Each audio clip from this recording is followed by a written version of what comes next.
പ്രത്യേകത എന്തെന്നറിയുമോ? പടച്ചവനെ, ആ കഅബാലയത്തെ ഒരു മനുഷ്യന് എത്ര പ്രാവശ്യം കണ്ടാലും അവന് കൊതി തീരുന്നില്ല. അല്ലാഹുവിന്റെ പരിശുദ്ധമായ കഅബാലയം നമ്മൾ പല സ്ഥലങ്ങളിലും പോകാറുണ്ടല്ലോ, പല യാത്രകളും ചെയ്യാറുണ്ടല്ലോ.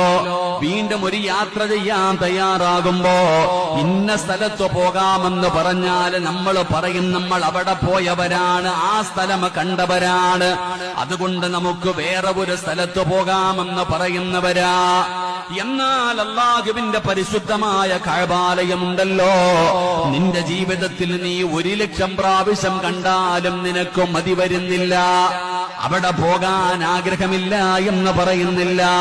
ഞാൻ കണ്ട സ്ഥലമാണ്, അതുകൊണ്ട് വേറെ എവിടെങ്കിലും പോകാമെന്ന് നമ്മൾ പറയുന്നില്ല.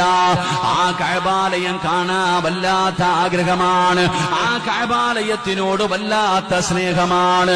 ആ കഅബാലയത്തിലൊന്ന് തൊടാൻ, ആ കഅബയുടെ കില്ലയൊന്ന് പിടിക്കാനൊന്ന് ചുംബിക്കാൻ, പടച്ചവനെ ആ കഅബാലയത്തിന്റെ മുറ്റത്ത് പോയൊന്ന് നിസ്കരിക്കാൻ നമുക്ക് വല്ലാത്ത കൊതിയാണ്, നമുക്ക് വല്ലാത്ത ആഗ്രഹമാണ്.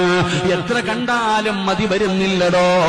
അവസാനം ആ കഅബാലയത്തിന്റെ മുറ്റത്ത് നിന്ന് സലാം പറഞ്ഞ് വിടവാങ്ങല് തവാഫ് കഴിഞ്ഞ് അവസാനം അല്ലാഹുവിന്റെ കഅബാലയത്തിന്റെ നേരെ നിന്നിട്ട്